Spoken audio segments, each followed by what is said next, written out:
Okay, yeah. So we were back to where we were at. My mom was in the room and she was really upset about the medication they gave me. And I kind of agree because it was horrible. I went to sleep in a certain amount of pain. Like I was in a lot of pain, but when I woke up I was like in 10 times more as much pain. And I think that's what made me take the epidural. Also, I did take the epidural, so yeah.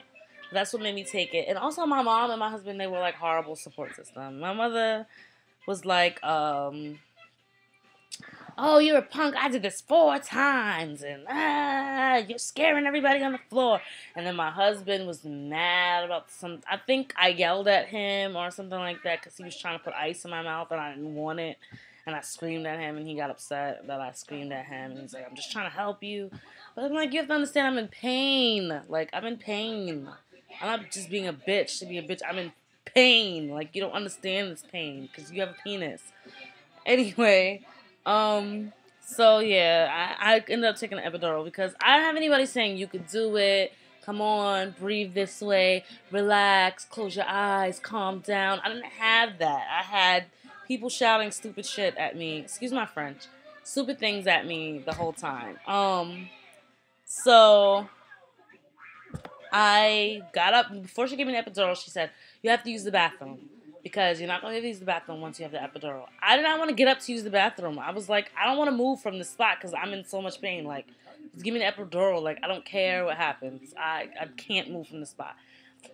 But she was like, at least try. So I was like, okay, fine. The nurse was very nice. I liked her. She was a very nice lady. So for her, I tried. I got up and I went to the bathroom, and I just remember being on the toilet, and I just felt like everything inside of me was gonna fall out into the freaking toilet. And I'm like rocking back and forth, waiting for the pee or something to come out. And I'm just talking to Steven. I'm just like, Steven, you are killing me. Please, just hurry up. Come on, let's make this easy for mommy. Come on. And I'm just talking to him. And I'm talking like he's sitting in front of me. And I'm just like, Steven, please. This hurts so bad. And I'm just talking to him, talking to him, talking to him. I'm just breathing. And I felt like I was more calm in there than I was with everyone around me. And I don't know. So I finally got up. I used the bathroom, finally. I got up and I went into the room. They gave me the epidural. I felt 10 times better. And I don't know. I fell asleep after the epidural, and I kind of kept waking up and talking to my mom, and then falling asleep, and talking to my husband, and falling asleep. So I was like in and out, in and out, in and out. But I don't know if maybe I don't know how long it took me with the epidural after I had the epidural, but I felt everything when I was pushing. Before I started pushing, I told the doctor came in and she was like, okay, so, I'm just going to check you, find out where you are, blah, blah, blah. She checked me. Everything was good. We were relaxing. I forgot how far along I was when she checked me. But they checked me and whatever, and I forgot how far along I was. So, yeah, then, like, maybe 20 minutes after that, I'm like, I think I have to poop. And the doctor's like, you have to poop. And she's like, did you use the bathroom? I'm like, yes, I used the bathroom, but I feel like I'm about to take a crap and I can't help it. Like, it's coming out. So she's like, she lifts up the blanket and she's looking and she's like, that's the baby's head that you feel. So I'm like, okay, people say that you don't know when to push when you take the epidural. I don't know, maybe I had it for too long and it started wearing off. I don't know. But I felt that pressure and I was like, oh my God. I didn't even really have to push. They're like telling me, don't push, don't push. And he's just coming out. He's like just coming out on his own. And I'm just like, I'm not pushing. I swear to God, I'm not pushing. He's just coming out. So long story short, finally the doctor put on her gloves or whatever and all her stuff. And then she's like, okay, now you can push. So I start pushing. I pushed 3 times and he came out. He was out. This little guy, I'm sorry, I'm trying to put on something so he can watch.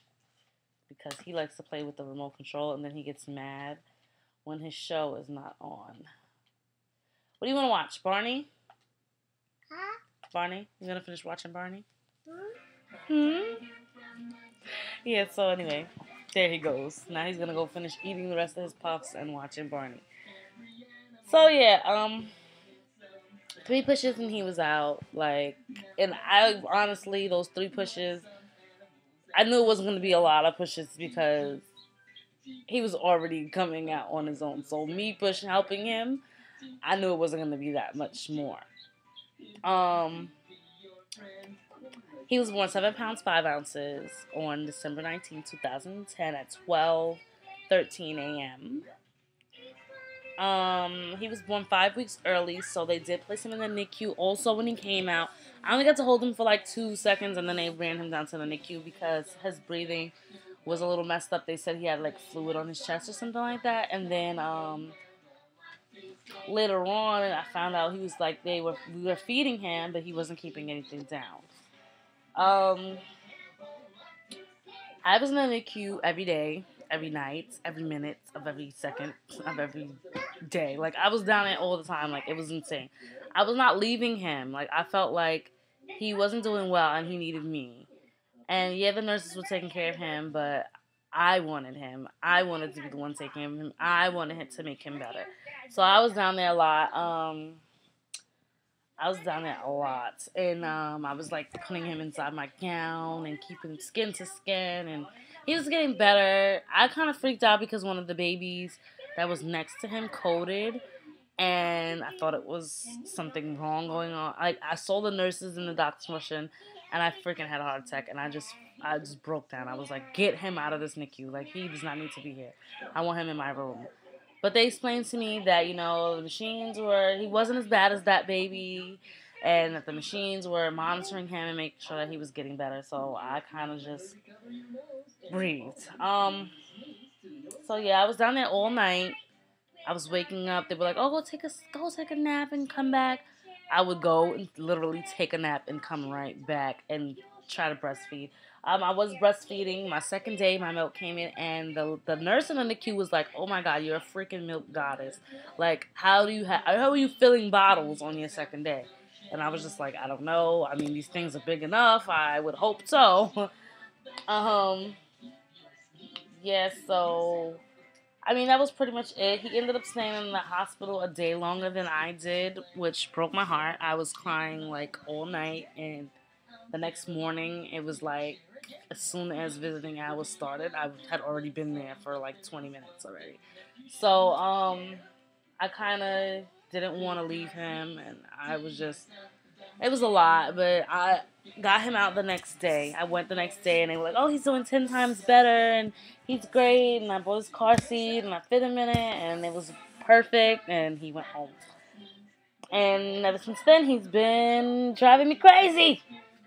No, I love my son to death. But, yeah, so that's how it went down. And, I mean, this time I hope it goes just as good. I hope my body does everything for me. I kind of want to go natural this time. I don't want the epidural this time. The epidural was not as bad as everyone says. I don't get back pains or anything like that, like everyone says. But, I just kind of really, really want to try to go natural. I feel like it's better for the baby. I don't want to drug the baby, like my mother said to me when I was asking for the epidural. How you want to drug up the baby before it comes out? She was so mad at me for that. But I mean, this time I want to go natural. I think I could do it. I spoke to my husband already, and I'm like, listen, I need your support. I explained to him, when you're in labor, things hurt, and you say things, and you're mean, and you yell. And he's like, okay, well, I think I could do it this time. It was our first time before. We have a little experience now, so everything should be okay. So hopefully, he sticks to that, and we make it through natural. So that's pretty much it. That's how little Steven came into this world, and he is a great little boy. He is awesome, and I'm so happy that I have him here with me, and I can't get enough of his little toes and his little feet. Like, I don't know if everybody does this, but sometimes I just grab his hands and I just stare at his fingers, and I grab his feet and I stare at his toes. I love how little and tiny, and I just love him to death. And this is my buddy. Like, we do everything together. We play fight together. He wants to hit me with pillows, and we enjoy ourselves. And when we're together, nothing else matters. It's just me and him. Every night he sleeps, and that's another thing. He sleeps in my bed. I need to get rid of that whole thing, but yeah. Every night he sleeps with his hand on my face, and he has to kiss me like 30 times before he goes to sleep. He's like, mwah, mwah, mwah, and then eventually he goes to sleep. Look, he's looking at me now because he probably thinks I'm trying to kiss him. But he kisses me like 30 times before he goes to sleep. And then, finally he'll lay down, he'll put his hand on my face, and he'll knock right out. No kidding, knocks right out. So that's my buddy, you know what I mean? I love him to death, and I just hope that everything goes good with this next baby. I mean, me juggling both of them and the attention thing. It's going to be really hard, and I know that I'm going to love this baby just as much as I love Steven, but, I just want him to understand that my love for him will never, ever, ever, ever change. Like, he is my everything with his little crazy hairstyle. I know you guys seen this crazy hairstyle. But yep, so that's it. I will come back another day and share some more information.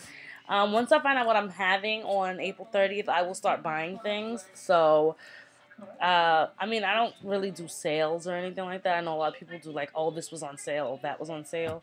I don't really do sales. I buy what I like, and that's it. When I start doing my nursery, I will let you guys see that.